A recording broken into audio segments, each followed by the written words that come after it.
Alrighty, welcome back to the J Center podcast. I believe this is episode 13. Owen Hill and Jessie Burrell here with you. Jessie, how are you keeping warm in this cold December in Canada? December in Canada isn't one of the most sweetest times or sweetest places in the world, but I will say the one thing that's keeping my fire going is the thought of Blue Jays baseball. Owen, before we got on here, I was just at a hockey rink and I love hockey, great game, a lot of fun, but it's not baseball and it's not the same. And it's hard when you're at these games and all you're thinking about is baseball the whole way through. So we're using the thought of spring, the thought of getting down to Florida to kind of keep me going a little bit throughout this winter months. How about yourself? Yeah, man, I think I mostly just missed the stress of baseball. Like we went from every night or every other night for like an entire month of just like gritting my teeth for 3 hours straight as I watch the Blue Jays play baseball to having nothing to be scared about, nothing to worry about. My life is too calm right now. And thankfully Ross Atkins is keeping me on the edge of my seat a little bit here because we had another our starting pitching signing for the second straight week. This time it's Cody Ponce inking with the Jays, 3 years, $30 million. What were your initial thoughts when you saw that come down? Yeah, so the Blue Jays are definitely doing business fast and furious this offseason. This came, 4 days after the Dylan Cease signing? I think it was maybe the second or third. It's big free agent signing. So the Blue Jays just early, quick, and fast this offseason getting this done. Cody Ponce, look, if you've heard the name before, it's because he has pitched in the majors for a few years. I think he was a second-round pick by the Brewers. I remember him from his days in Pittsburgh, and he wasn't good in either of those years. So a lot of people on First Reaction are saying, why are you giving this guy who's not that good $30 million over 3 years? And we'll get into it a little bit as we go here. But my first reaction, was I like what he did in Korea. Anytime you can do what he did, I get it. It's not the major leagues, it's Korea. But anytime you can do some of the numbers that he put up and the things and the way he got to those numbers, you can see the upside. And Owen, I am a sucker for pitchers and players that have that tremendous upside. So I get a thumbs up from this move here. Yeah, man. Everything I've read, and of course it's all reading. Like I don't really remember watching Ponce pitch much, like when he was in Pittsburgh. I remember the name. Obviously, like I always get a little bit worried when it's these guys I haven't seen play. Like I think about it with like Okamoto is a big name that has been kind of kicked around in Jays rumors recently. Obviously, coming over from the NBP or NPB in Japan, and he sounds awesome. It sounds really good, but he's a guy I haven't seen play. Right. And it's the same thing with Ponce. Like everything I've read, like apparently he's up to like 98 like in starts, which is like if that's true, that's unreal. He's also 6'6" and he's got crazy extension. Like that has to be just like the most uncomfortable at bat of all time. Apparently he's developed this crazy changeup. I'm super excited to see it play. I cannot wait to get to spring training and get to see him pitch. But I'm like, whenever I haven't seen a guy pitch, I'm always a little bit skeptical. Like I want to see the way he works on the mound. I want to see the body language. I want to see the way the stuff plays, even if it's just watching on my TV. You know what I mean? But the way that this deal came down, how eager it seemed the Jays were to how eager the Jays were to get it done. I think it's everything we want in a starting pitching acquisition, right? Yeah, and if you're watching us on YouTube or online right now, we've got a nice picture of him, pumped in his KBO jersey. That looks like a pitcher. That looks like a guy I wouldn't want to face in the batter's box if I was a hitter. But yeah, you're right, Owen. Like we can get into why the Blue Jays chose to give this person this money. I think they like the fastball, like you said. I think they like it's the kick change, which I was reading a quote we had here from John Schneider. They said it's very similar into the way that the splitter works from Kevin Gausman and Trey Savage. And we know the Blue Jays love their splitters. I think what happened here is he has a repertoire that has gone put together that the Blue Jays typed into their systems here and said, oh yeah, we can make this guy work. We think this guy has the formula to get stuff out. And and nobody is going to think he's going to have like the 30% strikeout to walk ratio that he had in Korea. No one's thinking he's going to go 17-1 like he did that last year in Korea, right? But if you get a positive WAR player out of this, a guy you can fill in for your back end of rotation, that's worth the $10 million a year. So I think that's what the Blue Jays are looking here, with the chance his Korean numbers carry over, even if they're not as high, that they carry over and he can have some success in the big leagues. Oh yeah, I think first of all we should go over like the Korean numbers. Like just to be clear, like this guy just won MVP in the KBO as a pitcher. threw a 1.89 ERA over 180 and 2/3 innings, 17-1 as you mentioned. Like this dude had an all-time season. It's not like the expected stats were even worse. Like his FIP was a 2.15. Like this Yeah, dude absolutely that'll play. shoved over a full workload season, Jesse. Like I don't want to downplay that by any means. Like this dude had an awesome season. And what I heard BNS on like I think it was like just Sportsnet radio, and he was talking. He compared the KBO like to better than AAA. So if you're doing that in AAA, you're at the very least a big leaguer. And for what it's worth, like Fangraph Steamer has him at a 4.01 ERA for next season. That sounds like a number 5 starter to me. You're paying him $10 million. That's exactly what he's worth, right? Right. And I agree. And I want to look at it too, the way this contract worked out, $30 million over 3 years. That's a $10 million AAV. You run your average WAR per dollar calculation. Anytime you're paying a guy $10 million, you want probably 1 WAR for every 10 million that you are paying him, right? Roughly, give or take. You run that exact Steamer projection you just mentioned. That's 2.3 Fangraph WAR. That is worth your $10 million every single time. And I think the reason why there was some skepticism, or maybe the reason why the Blue Jays got him for a little cheaper than you might think, is because there is some risk here. Like we haven't seen it yet. Like you said, the KBO is different than Major League Baseball. The ball itself is a little different. We have seen some pitchers in the past make an adjustment, and maybe with the kick change that is very much feel pitch, how you're on the ball, maybe that changes a little bit. So I think there is still a lot to prove from Cody Ponce. But just like the Dylan Cease signing that we talked about last episode, there's insane upside, but there's also there's a little bit of a floor here as well, where it could be high variance which way you go. And I really like the Blue Jays taking shots at these players, because if it hits, the impact you're going to get from a guy who reaches this higher end ceiling is going to matter so much more than the guy. Because if he's bad, which I don't think either of us think he is going to be, but if he is bad, then you just put him in the bullpen for a bit. I think you have the option to send him down to AAA even still. So it's not really a worst case scenario for the Blue Jays and for signing Cody Ponce here.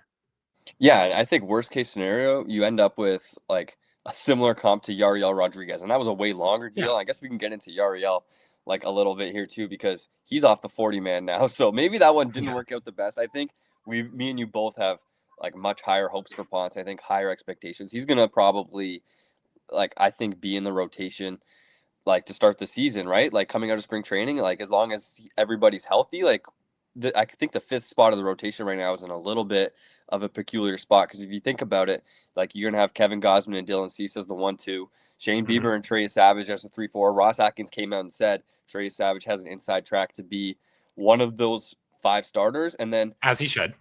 As he should. If you saw what we saw throughout the playoffs, yeah, Trey Savage, yeah, he belongs in that rotation. And then it's like Jose Barrios, who like some interesting news on him this week as well, and Cody Ponce. And they say they view Ponce as a starter. So either somebody's on the way out. I would like look at Barrios, or like they see somebody, one of those 5 guys as a reliever. I don't know. Like, what do you think the rotation shakes up as right now? Yeah, so the good news is opening day isn't tomorrow, and that they do have some time here to figure all this stuff out. I do want to mention too, as we are kind of collectively as a Blue Jays fan base here, putting Cody Ponce in our rotation right now. I do still want to mention though that like his numbers in Korea for how good they were, his 2 years in Japan before that were quite awful, right? I understand he made some changes and he is a different pitcher, but that is still on the resume. So what I will say is that, sorry, not to interrupt you there too much, but so the changeup was new this year. It was new for the KBO, which is really interesting how it like how that made everything click. Like you're right, like those 2 years in Japan were not good. They were fine, but not great. Like he probably wasn't a big league pitcher those 2 years, and he comes to Korea and sorts it out. So like if that's sustainable, like you're right. I think we got to give him credit for that pitch though, that changeup, and like that's like based on what we know about the Blue Jays, that's what drew them to him. If I had to bet. Yes, and that pitch, along with the extra 2 miles per hour added on the fastball velocity, are a big reason why he got $30 million here. So I get all that. I don't know if you saw the spin rate on that kick change, but it's like 600 RPM, which I got to go back and figure out where I found that information. But that's low. That does not spin, that kick change. So I'll be very curious to see how knuckleball. it's getting there, which would be good for his movement profile, right? So there's something to get excited about there. But going back to how it's going to look in the rotation, it is a good problem to have here that the Blue Jays, I guess, have too many good pitchers for not enough spots. And I think that is part of the reason why we've seen Yariel get bumped off the 40-man, why we moved on from Nick Sandlin earlier this offseason. Like, players who have played key roles in this pitching staff are kind of losing their spot out. I do think it will create a competition in spring training, which I think is always a good thing. It's hard to stay in the major leagues, and it's the, as Josh Donaldson would say, it's not the try league, it's the get it done league, right? And Jose Barrios simply wasn't getting it done last season. So the Blue Jays are adding in more competition, and we'll see if a guy like Jose Barrios has that fire under his belt again to put what happened last year behind him, put his ego aside, and get out there and compete. Because if Jose Barrios is good, and he's the Jose Barrios we've seen for the past, 5, 6, 7 years of his career here, then he deserves to be in this rotation. But that's not who we've seen lately. The stuff has gone down. He ended last year on the injured list. There's a lot to prove, and we'll see what type of character Jose Barrios has if he can make that jump and he can use this as fuel going into next season. Yeah, I'm a little bit worried that Jose Barrios' elbow or shoulder or something in his arm is just pulled pork at this point. Genuinely, he so many innings under his belt. He finished last season post trade deadline with a 5.45 ERA. And he was giving up almost 2 homers per 9. Like, he was putrid at the end of the season. It's too bad because Jose Barrios, from everything you read about him, is like an all-time dude, an all-time character guy. Fits right in the clubhouse. Like, I think he meant a lot to the team, and that's why it was so disappointing to see the way the World Series went when he was away from the team. And Ross Atkins actually came out and said that it was his choice. Barrios was unhappy with the role. He thought he was good to pitch in the World Series or the playoffs, and he was left off the roster. And I couldn't make an argument for him being on the roster, but the fact that he was so upset about it that he had to leave the team and be kind of cause a stink, I guess, kind of disappointing, right? Yeah, and the Blue Jays were a team last year. There's so many storylines were built out through the course of the year that, we're all playing for each other. We're all really good teammates. We want to win so much for the next guy. And it's felt like with Jose Barrios not being there, that he was kind of on the outside looking in there a little bit. And I don't know. There's a lot of people out there that are saying, well, he's not a good teammate, then you can't have him. He must be a cancer. Around all the reports that we've seen from Jose Barrios, I don't think any of that is really true, right? Maybe he was dealing with some other just stuff. Can't be. And it can't be, right? So I don't think the Blue Jays extend him in the first place if he was that player, right? So, he has the competitive drive to him. I am in the camp of bring him in here. Don't trade him this offseason. You never know what might happen, right? Cody Ponce is no guarantee to stay healthy. Trey Savage is no guarantee to stay healthy. Kevin Gausman, just like Barrios, has a ton of innings under that belt, right? We will see. And on paper, Dylan Cease should stay healthy, but everyone's healthy and consistent until they're not at starting pitching, right? So Who knows? George Springer had a massive rebound season kind of out of nowhere next year. I don't think it would shock anybody if Jose Barrios did as well, especially because he's shown that he can rebound. He had an ERA of 5.23 in 2022 and it's bounced back the next 2. So it's not unheard of to see if it could happen again. Yeah, during and after 2022, I think a lot of people thought that contract was kind of underwater. They were kind of ready to write him off, and he bounced right back, had 2.5 really good seasons after that until the second half of 2025. So I don't think Jose Barrios is done. I think if he gets traded, which I don't think I'd advocate for, I think going into spring training with 6 starters is a good thing. Something you probably should do, a smart organization would do, right? I think that is playing it safe, and I don't think he should be traded. The one guy you didn't mention when you were going through all the starters is Shane Bieber, and he's a guy that's maybe not healthy. Ross Atkins described him as week to week. I think it was Mitch Bannon that reported that he had forearm fatigue. Pretty scary stuff with Bieber there. So that's kind of why I'm maybe we can't trade Jose Barrios, because if Shane Bieber has an elbow made of pulled pork as well, it could get ugly on the Jays quick, and suddenly you only have 4 starters, right? Right. And we were kind of saw some red flags of this in the postseason when they were slowly moving Shane Bieber back a day or 2. I know his stuff kind of got worse as it went on into the World Series. We weren't seeing that fastball velocity tick up as we were earlier. So maybe there were some flags of like maybe there were some signs of this showing up earlier, and maybe because the Blue Jays kind of needed Shane Bieber throughout the World Series and the ALCS, that maybe they let him push through it, and now they're kind of suffering the consequences a So little bit of you this. think he was pitching through this during the World Series? A Like, you little think bit. they were Yes, I risking do. it that bad? Eh? Well, I don't think it was that bad. Like if it was to the point where they were like, yeah, he's going to need a second Tommy John, then they never would have, right? They would have pulled in somebody else. But I do think he wasn't at 100% going through all those games. And I think the drop in stuff has probably shown that a little bit. I'd have to dive into that more. But, The yeah, forearm always scares me, right? Because that's always yes. the precursor to UCL and Tommy John, or like elbow reconstruction surgery. Like that. So forearm fatigue, that's a major red flag. It's not quite forearm tightness or soreness as like you often see, but fatigue is kind of like leads into that, which leads into like a ruptured UCL, right? So it's a little bit scary to see that from like a guy that's supposed to play a big role in 2026, and a guy that was playing a huge role like a month ago, right? Or 2 months ago now.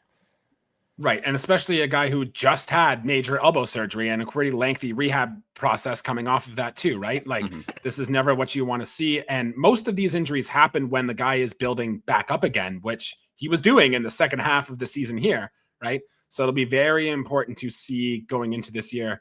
It kind of reminds me a little bit on the position player side of Dalton Varsho when he was recovering through his shoulder issue last spring. He played in a bunch of spring training games, but it wasn't until the end of April he came back. Was it for Varsho? Yeah. Oh yeah. Yeah. So maybe we could be following the same timeline. I think too, with the Blue Jays adding a bunch of extra starting pitching, that you want to give Shane Bieber some extra grace here, because I think when he's good and he's right, he's one of the best starting pitchers in this rotation. So you want to make sure you get that. You don't want to have a case where he starts for 3 weeks. He's got maybe 1 or 2 bad starts there, and then he's gone for another 2 months, and then he's back for 6 starts, and then he's gone again. Like that's not the type of situation you can have with Shane Bieber. And especially with these forearms, which can lead to these elbows, you want to make sure you're doing things right. And it seems like they're on the right track, but take things slow. If he has to be out until mid-May, for example, so be it. Oh, I have much higher hopes for Shane Bieber in 2026 than him playing like the Max Scherzer role from this season, right? Like it's got to like the reason the Jays go out and get these pitchers, like you see it with Gausman, like they went after Gausman and Barrios because they post. They're always healthy. They went after Chris Bassett for the same thing. And guess why they went and got Dylan Cease? Because he's pitched just as much as anyone over the last 5 seasons. They really value these guys that post, and I don't think that Shane Bieber is any different. He's coming off Tommy John. Like he's supposed to have a good run of healthiness here. It would mean a lot if he could actually be that, right?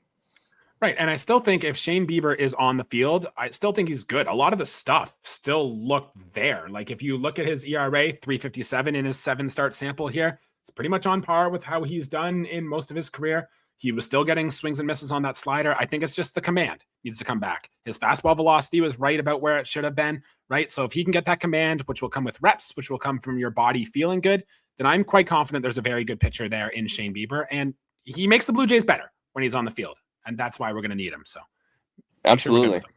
Absolutely. Rotation, as dire as we got there for a second, rotation is probably one of the best in the AL. So I think we can take a deep breath now. Maybe focus on like the position player side of things going forward. Mm-hmm. So Ross moved super hard, super quickly on some starting pitching options and has really quieted down. Not a single move. We're through the winter meetings as we're recording this. Not a single move for the Blue Jays. I guess we can talk about the Rules 5 pickup if you want, but let's talk free agency for a second here. Like, what's coming? Like, because they're doing something, right? Like, I need a hitter, right? Right. Like, I think none of us think the Blue Jays are done right now, right? Like, I think we both agree that there is something more coming here, whether that's Bo Bichette coming back, whether that's they go big for Kyle Tucker. Maybe they're in like the Bellinger tier or wherever it is. We do think there are more moves coming here, right? I think a lot of industry experts are really thinking that it is going to be a splash for like, if it's not Bo coming back, that it will be Kyle Tucker. And I'm no insider, right? I don't have hookups at the winter meetings, but the Yankees are out here complaining about how they have no money to spend. The Phillies just re-signed Kyle Schwarber. Doesn't really seem to be a ton of markets. Even the Dodgers are saying if they want Tucker, they're probably going to get him on a short-term, high AAV dollar contract, which if he's after the years, the Blue Jays can offer years. It really does feel like the Blue Jays are in the best position to nab one of these high-end free agents, and it's got to happen, right? Like, I'm really finding it hard to see ways where it doesn't. Yeah, well, just based on like the amount of guys left and between Bo and Tucker, like the consensus kind of since the offseason started is that the Jays were getting one, if not both. And like it's always scary to like you can't write those guys in your lineup until like Jeff Passan tweets it out and then the Jays tweet it out 4 days later. You know what I mean? Like Right. it's not a done deal. And that's kind of like where the nerves come for me. Not nerves, but like you got to add to this team because you saw the Orioles today. The Orioles just signed Pete Alonso to a massive 5-year deal. They gave him a whole bunch of money. I don't think it would surprise anyone if the Orioles pulled a 2025 Jays and went from like worst to first in the AL East. Like that Orioles team is not messing around. Like the Yankees are going to be the New York Yankees. They're going to have probably the highest payroll in the division. The Red Sox are an up-and-coming team. Like the Tampa Bay Rays, you can never count out. You got to continue getting better. And I think the most obvious way for me right now to get better, and I guess I want to throw this on you actually, is if you're the Jays right now, like what's the most pressing area of need? Is it a hitter or do you want to address the bullpen or like is the rotation not set for you? Like where do you want to go first? So, wow, I think we need stuff for all three. I would still like another swingman type arm, right? A guy that you could throw in the bullpen, like kind of another Eric Lauer, if you will, a guy who you'd be fine with moving in and out. But that's probably third on the list right now based on I think you can get that done right before spring training, right? And probably even in spring training, there are guys getting cut from rosters that you could go through. I really think the Blue Jays learned a little bit by having Spencer Turnbull start some games last year, by having Jose Arena start some games for the team last year. I think they want to avoid that at all costs this year. And so they're going to try to do that. But in terms of the most pressing need, I think the bullpen gets a lot of the public votes here and the perception, and we'll touch on the bullpen too. But I actually am in the camp of I really do think we need another bat more than we need another high-end bullpen arm. I think the Blue Jays have been pretty good at finding these Mason Fluhardys, these Braden Fishers, the Paxton Schultz. Like they've been good at that. Maybe this Rule 5 guy, which we'll get into, could add into that as well. But the elite offensive players don't grow on trees, right? God forbid Springer has another down year. We're already losing Bo Bichette, right? So we need to find that replacement somewhere. And for as good as we think Ernie Clement, Addison Barger, and all those guys can be, none of them are Kyle Tucker, right? Like you need to get that guy in here. So I think that should be priority one for this Blue Jays team and figure out where he hits later. Yeah, I think it's fairly obvious, and it's definitely the more fun answer than answering all Jays need bullpen help. And they got a little bit of bullpen help today in the Rule 5 draft. What's his name? Where do I have it? Miles, Spencer Miles? Yeah, Spencer Miles. So picked up a guy from the Giants. Pretty exciting. Supposed to be up to 98. Coming off Tommy John, so hasn't pitched much in pro ball. He's 25 years old. Apparently the ceiling's pretty high. He throws a bunch of strikes, throws hard. So yeah, maybe an exciting bullpen piece for the Jays there. And the other thing to mention is Angel Bastardo. They picked last year from the Red Sox, and he's supposed to be healthy coming into the season. And if he doesn't make the opening day roster and stay on the roster throughout the season, they have to send him back to Boston. So those are two guys that are going to be factoring in the bullpen there. So a roundabout way to say it, I think the bullpen is actually in kind of sneaky better shape than it looks right now. I would be most worried about adding some impact on the offensive side of things here. Right. So let's touch into that bullpen a little bit because Edwin Diaz just signed with the Dodgers. So we're not getting him, right? So Jeff Hoffman remains our closer for the time being. Remember, we're getting Jimmy Garcia back next year. So we're going to pencil him into our bullpen here too. Ross Atkins said earlier this week that Louis Varland will not be getting stretched out. He's going to remain in the bullpen here. If we're putting Eric Lauer in that pen and we're putting whoever doesn't make the starting rotation, so as of now, probably Jose Barrios in that bullpen, we've got 3 spots. And that's like for Tommy Nance, Brendan Little, Brandon Fisher, Mason Fluharty. Both of these Rule 5 guys you just mentioned need to fit into those 3 spots. So there's quietly a lot of names here. And the Blue Jays haven't added like your Robert Suarez yet, or any of these other potential big Pete Fairbanks, or any of these other big free agent names that have a lot of ties to the Toronto Blue Jays so far. So they're kind of running out of spots here, which is a good problem to have, I suppose, but a lot of guys who deserve to be in this bullpen, and somebody's going to be let go. You really think they would put Jose Barrios in the bullpen? Do you actually like? So they tried at the end of last season, right? And that Jose Barrios wasn't happy. I know he made some comment about like, I won't happy, but I want to do what's best for the team, et cetera, et cetera. Because let's play out the scenario, Owen, in spring then. Cody Ponce looks great. Shane Bieber's ready to go at his turn in his rotation. Those 5 guys are all better. And Jose Barrios has another clunker this spring or something like that. It's either, hey, you're going to pitch out of the bullpen for us. We're going to find a way to put you on the IL, or you're starting the season in Buffalo, Barrios. Like, those are your options. Or he demands a trade or something, right? Like, it's if he doesn't put up in spring training, I think the bullpen is really his only option, right? If he doesn't.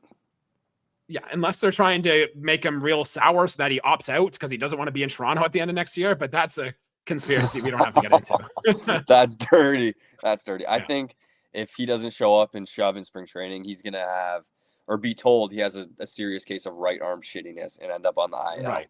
Yeah. Like, yeah, he'll be – I don't think he'll be coming out of the bullpen. So not that it like takes away from your point of there being a ton of names. There are so many names in this Jays bullpen.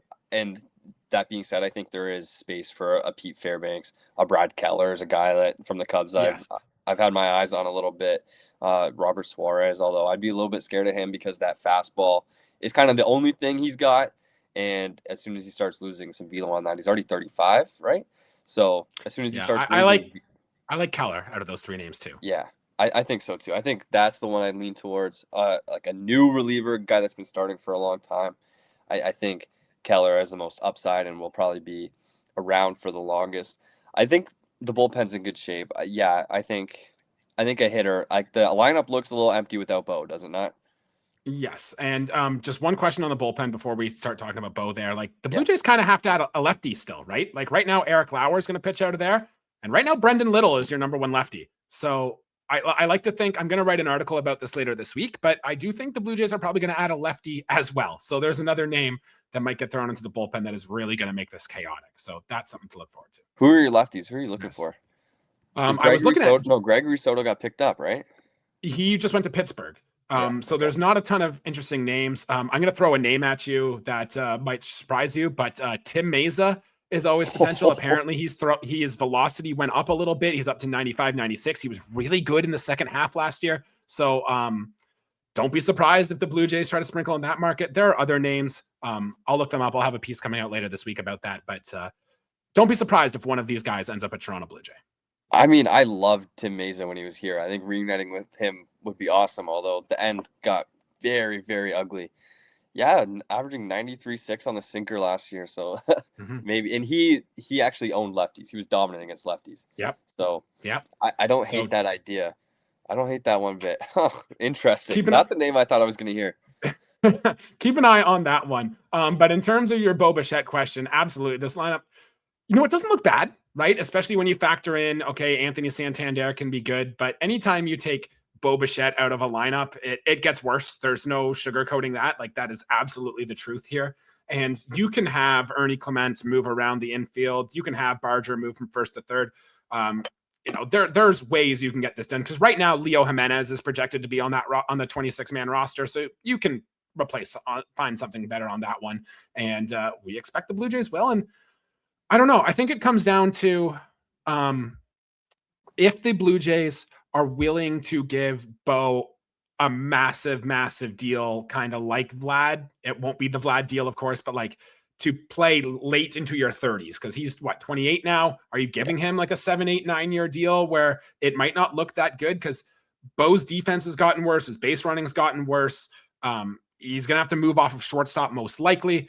His power even, it took a kick up this year, but has been overall trending downwards a little bit. Like, there are some red flags in Bo Bichette's profile, but if the hand-eye coordination remains good into his 30s, which doesn't always happen, but if I'm going to bet on anyone, I'm going to bet on Bo Bichette to do it, then you'll be fine. But there are a lot of red flags there in the long-term case for Bo Bichette, and I think the Blue Jays are monitoring that going forward. Yeah, I think Bo will hit forever. I think Bo will hit for as long as he plays baseball.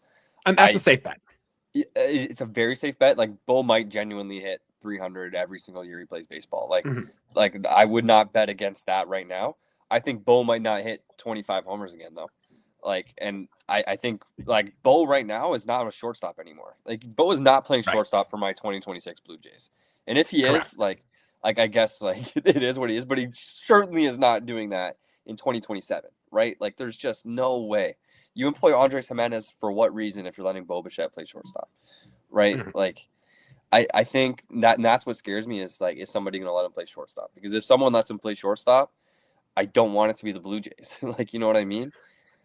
Yeah, and like if you look around Major League Baseball, though, and this might go in the Blue Jays' favor, there aren't really a ton of teams who actually need a shortstop right now. Like Atlanta probably needs one, and maybe the Dodgers get in there, and maybe the Yankees if they decide to move on from Volpe, which who knows what they're doing over there. But across Major League Baseball, there aren't really teams with holes at short, so that could go into the Blue Jays' favor if it's very important to Bo to play shortstop.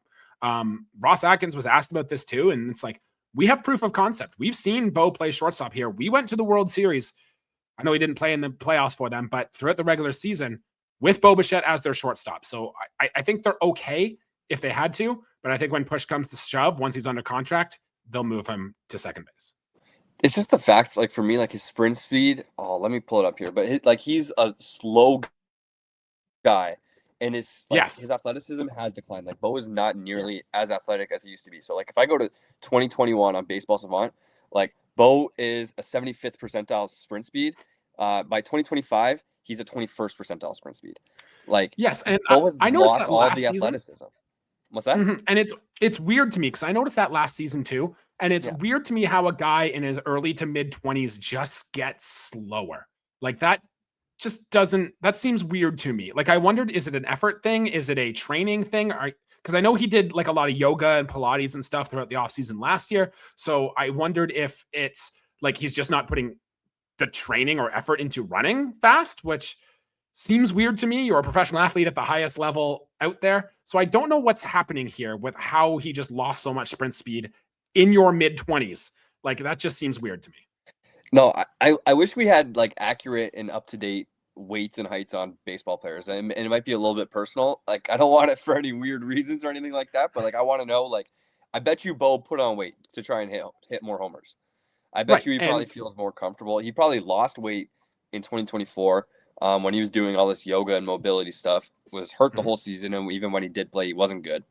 And then he probably put a bunch of weight back on and had a good 2025, and that probably made him slower. Like if I had to bet what's actually going on, like I don't think it's an effort thing. I think he's running hard whenever he's sprinting. I hope so. Like you would think. Like Bo is, from all accounts, a ball player and just dies to win. So I think I don't think we have to worry about that. I bet you he's actually just like bigger and weighs more. Yeah, and I don't want to comment on people's weights and stuff. I used to be quite hefty myself, and baseball's great because you can have people of all sorts of body types, sizes, and etc. be good at baseball. Like we all love Alejandro Kirk, and he's what 5'6", 260. So like it can work. Jose Altuve won MVP for goodness sake. So anybody can do it. But I agree. I think the point of all this, Owen, is I'm more team Kyle Tucker at more money than I am re-signing Bo Bichette right now. And that's mostly because I just think Kyle Tucker fits what this Blue Jays are trying to do a lot more than Bo Bichette, which kills me a little to say, Owen, because we love Bo Bichette around here and for what he's done this past half a decade. Yeah, I think Bo Bichette, like if this is it for him as a Blue Jay, I think Bo Bichette is going to go down as one of my favorite Blue Jays of all time. Like for what he did here, he was so awesome the minute he showed up. Like it was him and Vlad, and that's kind of like the heartbreaking thing is like it's the Bo and Vlad era. That's what they call it. And it's if Bo leaves, it's going to be the Vlad era, and like it's going to suck if like his last game as a Blue Jay was the one where he should have had a game-winning home run in Game 7 of the World Series, and that's not like that. Just feels wrong, but like that's just the way life goes, man. Like sometimes life doesn't play out the way it should. So if that's it for Bo as a Jay. And that's the thing is we'll see. Like it's not over. Kyle Tucker is not a Blue Jay yet. So for all we know, maybe the Jays are getting both, or maybe they're not going to get Tucker and Bo's coming back. So and if we don't get Bo or Tucker, though, like if you look at the rest of the free agents on this list, like the only people who are projected to have 2 or more WAR next year are Alex Bregman, which I don't think he's coming here. I don't think that's really even close. I haven't heard anything about Bregman. Right. Cody Bellinger is on that list, which we could see the Blue Jays liking. Then you get to Eugenio Suarez, and I don't think the Blue Jays are going that route either. And then you get Jorge Polanco, and then you're into like the Murakami range of free agents, and like Luis Arraez is next on that list. Like it's the names of impact position players drop off very quickly. So Oh I yeah. would think because of that too, the Blue Jays are even more incentivized to go get one of these guys. Yeah. Would you be interested in like a Jorge Polanco or like one of the Japanese guys? For the right price, anyone. I think I'm kind of out on Polanco. Obviously, if it happens, I'll talk myself into it, and we'll get there and we'll like it. I know all the downside with Murakami. Um, Well, he's the one that can't hit 93. Correct, but I'm a sucker for upside, and what he did when he won that MVP season. If there is a way to get that guy back, then I could be talked into this. But I agree, there's too many red flags in that profile right now. Than good, but I could see the upside. But for the Blue Jays, who kind of need everything to go right now, you kind of can't take the chances on that position player core. So yeah, I think if they don't get Bo Bichette or Kyle Tucker, then maybe Cody Bellinger's really the only other name in play there. And if not, they'll probably load up on relievers and starting pitchers and just run with the offensive group they had. Yeah. Oh man, I think they're gonna get a hitter. I think they're gonna do something. It might not be Bo or Tucker or even Bellinger, but I think they're gonna do something. They're gonna get a position player. It makes Right. too much Then sense. do you want to look at like the trade market then for these names? Because you have some names on the rundown here, which maybe any of these might make more sense for coming in here. So Like, the issue with the trade market is, and as we know, is the Jays have nothing to trade. Because I yes. guess this is kind of like the question I want to ask you is I would love to explore the trade market. I think like a name like Ketel Marte could be really, really, really fun as a Blue Jay. Like I think he would fit in very, very well. Are you willing to trade Addison Barger to get him? Are you willing to trade Ricky Tiedemann, Arjun Amal? Like, and Barger's the big one because I don't think I want to like trade Barger right now. I think Barger has the highest ceiling other than Vlad on the team, offensively at least. Right. I had been saying for years as a prospect, I thought Barger would be the one the Blue Jays would want to trade just because his Really? profile didn't really fit like the Blue Jays want to build. But I've changed my mind completely on that. Like I am in on Addison Barger, keep him around. I still think there is more to him that we could see still. So I don't really want to do that. And like, if you're not trading him, are you trading last year's first round pick, JoJo Parker? Are you fine with getting rid of like, Trey Savage? Honestly, if you're getting a Ketel Marte, it might have to be trading that guy because that might be the most exciting name that another team would want. And You've got 6 starters. You could do it. right, but Oh, like I think I'd rather keep Savage. It's tough because Ketel Marte is very very good, but like Jays don't really need a second baseman right now. Like we can run with Ernie and Andres Jimenez, and like you said, they just don't really have anybody else. Like their better young players are currently in the big leagues right now. So unless Gage Stanifer or Johnny King, you're willing to part with one of them too, it's kind of tough to see. So they will monitor prices, and maybe if they can find one for like, I don't know, their fifth or sixth best prospect here, maybe you can get something done. But because of that, I kind of think it takes guys like Ketel Marte off the table for us. I think so too. I think like even like a guy like Stephen Kwan is somebody whose name was kicked around the trade deadline. He's probably said to be available. If you need outfield help, like he's kind of a guy that would fit the Jays, like what the Jays like to do. Makes a ton of contact. The ball's always in play. Plays Not going good to strike out defense. and plays great defense. But like you're so handcuffed. Like the farm system is pretty dry right now. I don't think, and that's why I lean towards spend the money because you don't have to make your team any worse now or in the future to sign a Bo Bichette or a Kyle Tucker, but you're going to handcuff yourself even more in the future if you want to bring in a Ketel Marte, a Stephen Kwan, like whoever. And I don't want to trade Addison Barger. I think Addison Barger plays a huge role on this team in 2026, right? So I want my additions to be actually additive instead of having to take stuff away. And I know it's greedy, but I do think though the Blue Jays are going to do something. They're going to make a trade, and I bet you it's a player that none of us are even really thinking about right now. Kind of like the Andres Jimenez trade was last year. Like the Blue Jays, we kind of felt like Spencer Horwitz might be out the door, but none of us really thought that Andres Jimenez would be the guy coming back. Right? I think the no. Blue Jays have something like that up their sleeve. And good luck trying to call your shot because I don't have the name here. Yeah, I don't have the name. Like in this rundown, I threw down like the big names, but I don't think any of these guys are likely to be Blue Jays. I don't think they're traded for a pitcher. Like I don't know. Maybe they're trading for a reliever. Maybe that's where they go. Like I don't know about a big name reliever, but like a closer. I don't know.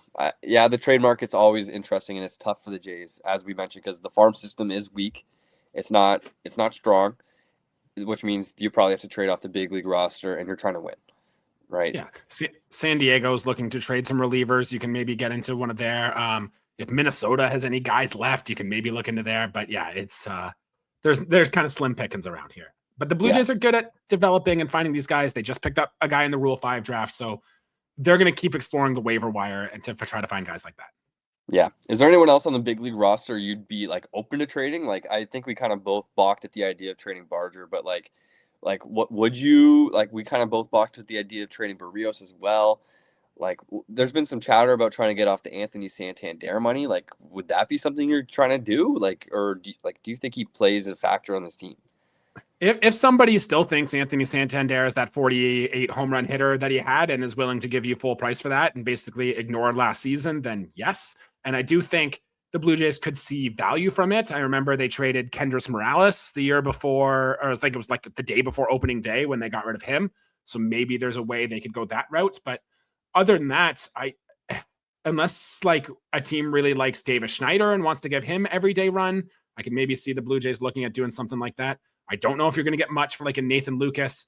I don't think Kirk or Varsho are going anywhere. Like if the Blue Jays make a move off of this, it's going to be one of those lower end guys like Jonathan Class A team might still have interest in him or something. It'll be a guy like that. I bet you Loper Fido has a little bit of value, right? Like, yeah, good call.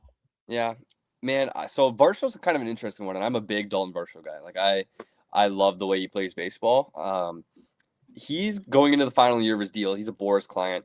Probably not going to be able to extend him. Maybe he's got some value, like kind of a guy that like I wouldn't like for the right price. I'd trade anybody for the right guy back.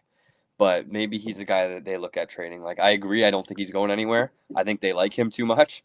But kind of interesting, like going into the final year of his deal there.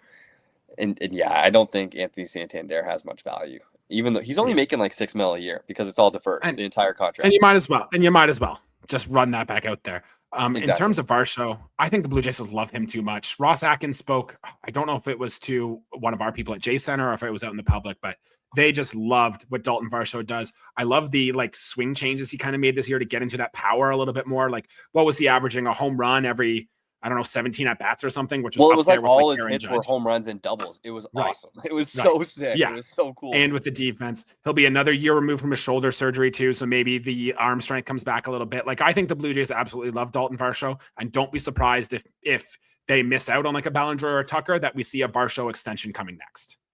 No, I agree here. I don't know if they'll extend them because like Boris clients don't extend, but I think from like everything we know, Dalton Varsho loves being a Blue Jay, loves Toronto.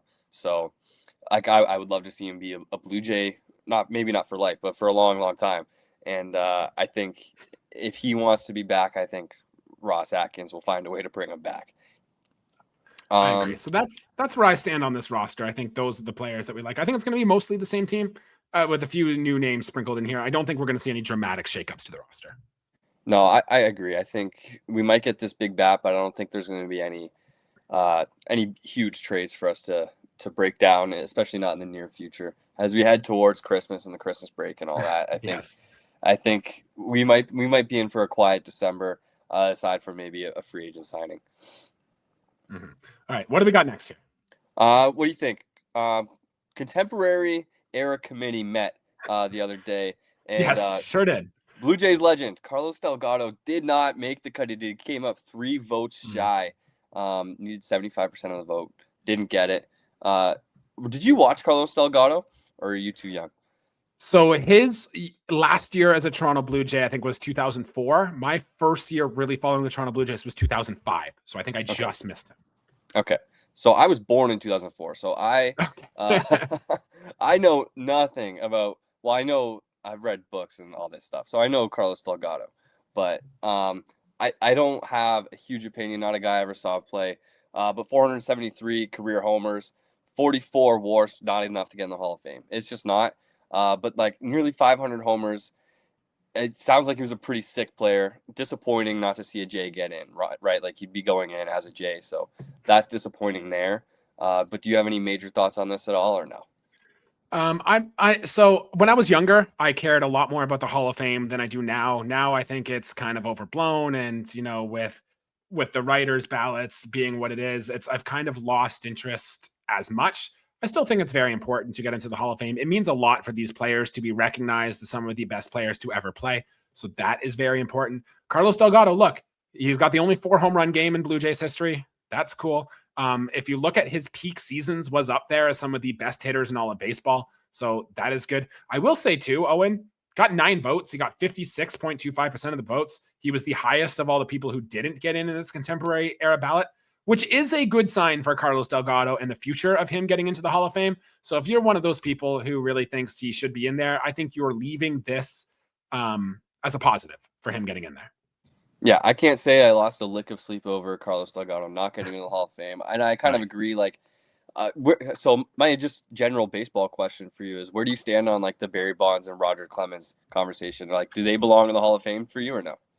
So here is where I stand on that. I think the players who took steroids before it was officially deemed this is not allowed should be allowed to get in, because at the time they weren't breaking any rules. So that is your Barry Bonds, that's your Gary Sheffield, that's those type of players in there. The players who knew the rules and still took it after, that's your Alex Rodriguez. And I'm missing some obvious names here, forgive me. But those players, I think, should be not in the Hall of Fame. The ones who did before should, the ones that shouldn't after. It's kind of silly, Owen, the Hall of Fame.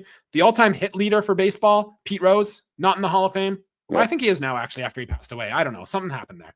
Something did happen, but I don't remember what it was. He's not permanently banned anymore or something like that. I don't know. The all-time home run leader, Barry Bonds, is not in the Hall of Fame, right? Like, it's in hockey, you get like Wayne Gretzky, who scores the most goals now it's Ovechkin, but you take a player who's got the most goals in NHL history and just don't put him in your Hall of Fame. That seems dumb. So it seems pretty dumb. Yeah.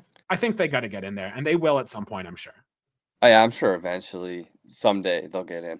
The Hall of Fame, yeah, not something I spend a lot of time thinking about, but it is a fun conversation every now and then. And whenever there's a J on the ballot, it's fun to like make their case, and it's not often we get to make the case for Blue Jays. So disappointing to see Delgado not get in, but it is what it is. We'll be okay. And shout out to Jeff Kent, who did make it into the Hall of Fame here, who was a Blue Jay in 1992. And did hit his first Major League home run as a Toronto Blue Jay, was traded to the Mets for David Cone, and David Cone helped the Blue Jays win their first World Series in 1992. So shout out to Jeff Kent. I do think it's hilarious, though, Barry Bonds not in the Hall of Fame when his protection was Jeff Kent. So Barry Bonds was getting intentionally walked all the time to face Jeff Kent, who is in the Hall of Fame when Bonds isn't. Kind of funny to me from the outside looking in. They were okay with walking the bases loaded to get to Jeff Kent instead of facing Barry Bonds. But Barry Bonds is not the Hall of Famer out of the duo. Yeah, that's a little bit backwards if you ask me. just kind of funny with my thoughts on that. Where you at on the Jeff Kent for David Cone is exactly Noah Syndergaard for R.A. Dickey comp? Noah Syndergaard's not going to the Hall of Fame, so there you go. I think we're okay there. But look, Dickey, for as up and down as he was, he never won the Cy Young with us, of course, but he was good down the stretch in that 2015 and 2016 playoff series for us. And I will say, as a baseball fan, just getting to watch the knuckleball every 5 games, as stressful as it was kind of cool. I didn't appreciate it enough. Do I kind of miss it? I kind of miss it. I think I miss it. Yeah. Baseball doesn't have as much. Yeah, baseball doesn't have any knuckleballers anymore, and we kind of need to bring that back. We need to find a guy like Joey Gallo's trying to come back as a pitcher or something. Maybe he can just learn a knuckleball, and that would be a hell of a story. Man, I want to know what the stuff plus would be on R.A. Dickey's knuckleball. I wonder if you can figure that out. I'm sure someone can somewhere. And definitely not me or you, but somebody can. Yes. Okay, I got one more thing before we wrap it up here. Just a little bit of fun. Yeah. I've got a Blue Jay from the past for you, and I want to know what you know about him. What can you tell me about him? Probably not a guy you've thought of in a while. Don't need to give me too much, but what do you know about Kyle Drabek, Jesse? So, okay, remember we were talking, I don't know if this was earlier this show or if this was pre-show, but we were talking about Roy Halladay and the Roy Halladay trade. And I know that Kyle Drabek was the head pitching prospect that came back in that trade.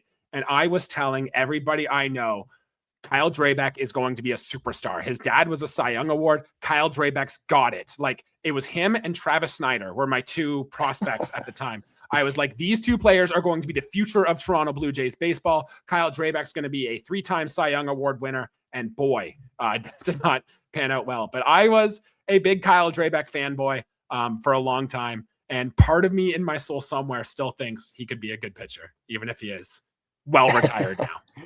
Well, so Kyle Drabek obviously did not make it as a Blue Jay. He pitched for a few years in Toronto, ended up moving on, and got a shot actually as an infielder for the Giants late in his career, which I thought was just the most interesting thing ever. You see Joey Gallo trying to make it as a pitcher right now. Apparently teams are interested in him. I have such a hard time seeing that. But the fact that you rarely see it the other way. Pitchers, because notoriously pitchers are just not athletes, and you see them go the other way to position players and grab a bat. That's pretty awesome. So shout out to Kyle Drabek, and of course shout out to Roy Halladay for getting us Kyle Drabek. And Jesse, you got anything else here tonight, or are we ready to wrap this up?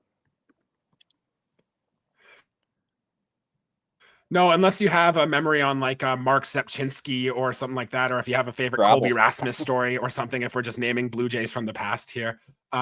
We didn't really, yeah, I love that. We didn't really get to touch on Yariel Rodriguez. Just 30 seconds. You want to share a quick thought on his outright off the 40-man roster? Yeah, so shocking. First of all, I thought it was a DFA. Not really surprised nobody wanted the $17 million. To pay him over the next 3 seasons. I'm not surprised that he did not get picked up on waivers. And I have a hard time seeing the downside of opening up a 40-man spot and a 26-man spot for a guy that probably doesn't belong on it right now, but definitely has the goods to belong on it at some point, and probably certainly will factor in 2026 as long as he's healthy. So I have a hard time seeing the downside of it. What do you think? Yeah, I just thought it was weird of the timing of when they did the move, kind of similar to when the Blue Jays let Alek Manoah go when they did. Maybe they thought they were going to do it at some point, but I just thought the Blue Jays have always been the type of team where it's like you don't make the move until you have to. So maybe they thought that was just the perfect time to slip him through waivers. I don't know. Ross Atkins did say he's not going to be a starter in Buffalo. He's going to remain pitching out of the bullpen, and their main goal is they want to see him get his command back. So that'll be worth paying attention to in spring training. And look, he comes up, he's lights out in spring, and there's an injury. Yariel Rodriguez, I bet we haven't seen the last of him as a Toronto Blue Jay. Oh, no, definitely not. There's still 3 years and $17 million on that deal. He's going to get opportunities to pitch, and he'll be back. I don't think this is the end of Yariel Rodriguez as a Blue Jay or a big leaguer by any means. I think he'll be around. He'll always be around. Yes. And then did you have any, we mentioned about the Rule 5 pick about Spencer Miles here, but did you have any more thoughts? Do you think he's actually going to make it through the Blue Jays all season, or do we think he's going to end up going back to San Francisco? I think the Rule 5 picks, man, I don't know if he's going to be healthy. That's the thing. So if he's not healthy, that means he can stick around. Put him on the 60-man. Don't worry about it, right? Yeah, you put him on the 60-day and you don't worry about him. That's what they did with Bastardo last year. I would really love to see it. Apparently this stuff is nasty and he throws a ton of strikes. So if that's true and that's actually what he is, then yeah, he'll probably stick around. He's been a starter his whole career. This is going to be his first chance to be a bullpen guy. So I think it's exciting. I don't know. It's always hard to predict these things, especially a guy I've never seen pitch. He's a National League minor leaguer. So I'd never heard of him until the Jays picked him.